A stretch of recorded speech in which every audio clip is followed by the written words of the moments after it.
ଆମର ମିକି କ'ଣ ଚାଲିଛି ପ୍ରସ୍ତୁତ?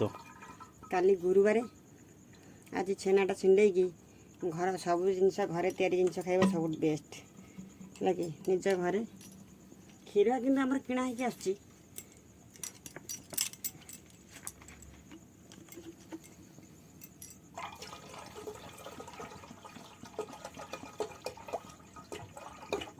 କ'ଣ ତିଆରି କରିବ?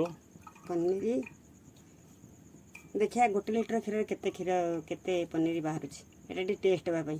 ହଁ ଦେଖିବା କର। ମିକି ପନିର ରେଡ଼ି କରିଦେଇଛନ୍ତି, ପୁରା ସବୁ କାମରେ ଧୁରନ୍ଧର। ବର୍ତ୍ତମାନ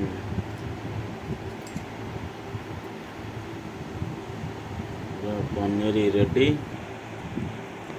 ବଢ଼ିଆ ପନିର ତିଆରି କରୁଛନ୍ତି। 1 ଲିଟର କ୍ଷୀର, ଅଧ ଲିଟର ହେବ ପନିର ଆଉ। ପୁରା ଏମିତି ପନିର ପୁରା ଦବା ଚାଲିଛି। ଆମର ପୁରା 1 ଲିଟର କ୍ଷୀରରେ 200 ଗ୍ରାମ ପନିର। ଅଧ କିଲୋ ହେବ, 200 କୋଉଠୁ ଆଉ ଅଧ କିଲୋ ହେବ। ହଁ, ପୁରା ସୁନ୍ଦର ପନିର ରେଡ଼ି, ପୁରା ବଢ଼ିଆ ଆଉ। ଏମିତି ତ ଘରେ ଆମେ କରିଦେବା, ଆମର ତ 280 ଟଙ୍କା ବଞ୍ଚିବ। ଆଉ ଆମେ କିଣିକିରି ବାହାରୁ କାହିଁ ଖାଇବା? ଇଏ ତ ପୁରା ଘର ଦେଶୀ ସ୍ୱାଦିଷ୍ଟ। ଲିଟରେ କ୍ଷୀରରେ ଏତିକି ପନିର ହେଇଛି, ମାନେ ଆମ 2 ଜଣଙ୍କର। ମା ତ ପନିର ଖାଆନ୍ତିନି, ପନିରରେ ଟିକେ ପୋଟଳ ମିଶେଇ କରିଦେବା ଆଉ। ଏଇଟା ଯେଉଁ ଅରିଜିନାଲ, କିଛି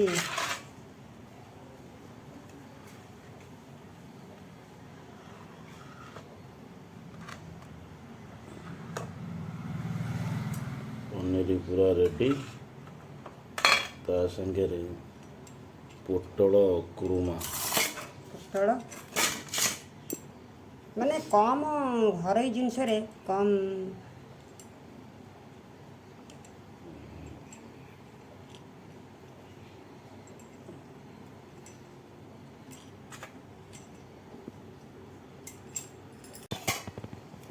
ଆମର କେଜିଏ ଲିଟର କ୍ଷୀରରେ ଏତିକି। ଆଜି ଗୁରୁବାର, ଆମ 2 ଜଣଙ୍କର ହେଇଯିବ। ଗୋଟେ ବକ୍ତ ହେଇଯିବନି? ଆଉ ଦିନେ 2 ଲିଟର କ୍ଷୀର ଦେଖିବା କେତେ ପନିର ବାହାରୁଛି। 2 ଲିଟର ହେଲେ 2 ଲିଟର ହେଲେ 300 ପାଖାପାଖି ଗ୍ରାମ ବାହାରେ, 300-400 ଚଳିବ। କମ୍ ହେଲେ ବି ନିଜ ଘରେ ଜିନିଷଟା ବନେଇ ଖାଇବା ବହୁତ ଟେଷ୍ଟ ଲାଗିବ। ସତ କଥା ନା ନାହିଁ?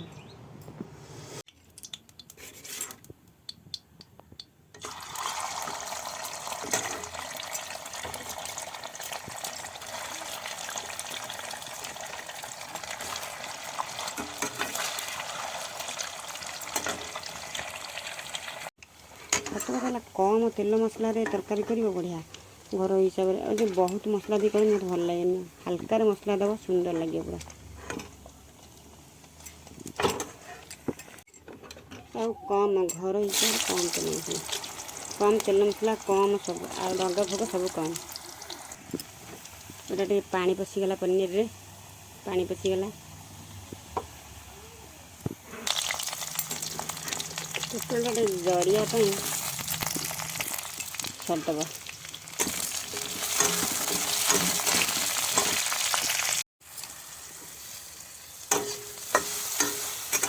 ଯେହେତୁ ଆମେ ଘରେ କମ୍ ତେଲରେ କରୁଛୁ, ପୋଟଳଟା ଏମିତି କମ୍ ତେଲରେ ଭାଜିବା ସବୁଠୁ ଭଲ, ଛାଣିଲେ ଭଲ ନୁହେଁ।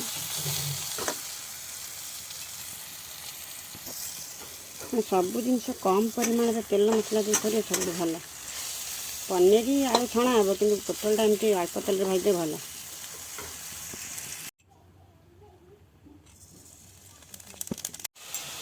ଆମର ଗୋଟା ମସଲା ପଡ଼ି ସାରିଲା ପରେ ଏକାଥରେ ସବୁ ପେଷ୍ଟ କରି ବାଟିକି ଦେଇଦେଲେ ଚଳିବ। କମ୍ ସମୟରେ କମ୍ ତେଲ ମସଲାରେ ବଢ଼ିଆ ତରକାରୀ।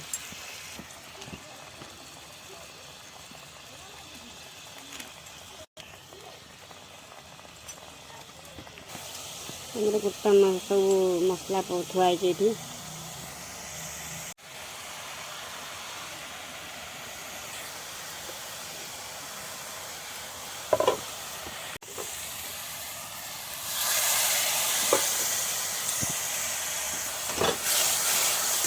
ମସଲା ଗୁଣ୍ଡ ମାନେ କେତେ ପାଣି ଦେଇଦେଲେ ସେଠି ବସ୍ତୁରି ଯାଇଥାଏ, ବଢ଼ିଆ ହେଇଥାଏ।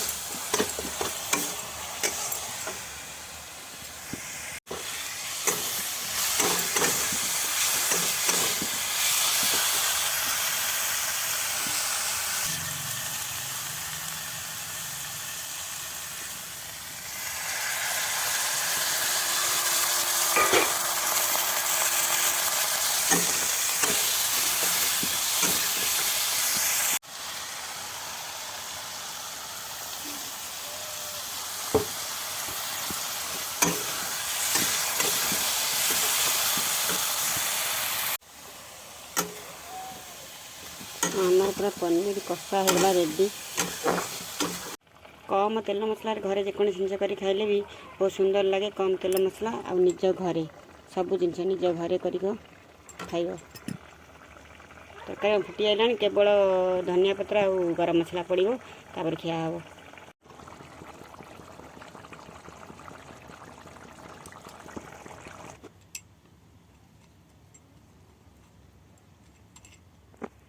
ତରକାରୀ କେମିତି ହେଇଛି? ବଢ଼ିଆ ହେଇଛି। ମାନେ ଆମ ଘରକୁ କ୍ଷୀର ଯେଉଁ କିଣା ହେଇକି ଆସୁଛି ସେଇଥିରେ ପନିର ହେଇଛି। ଲିଟର କ୍ଷୀରରେ କେତେ ପନିର ହେଲା? ତେଣୁକରି ଆମେ 3 ଜଣ ମଣିଷ, 3 ପାଣି କୁଟିବ, ଯେତିକି ହେଲା ଠିକ୍ ଅଛି। 200-250 ଗ୍ରାମ ହେଇଥିଲା ପନିର, ତେଣୁକରି ତରକାରୀଟା ପୁରା ଟେଷ୍ଟ ହେଇଛି ଆଉ।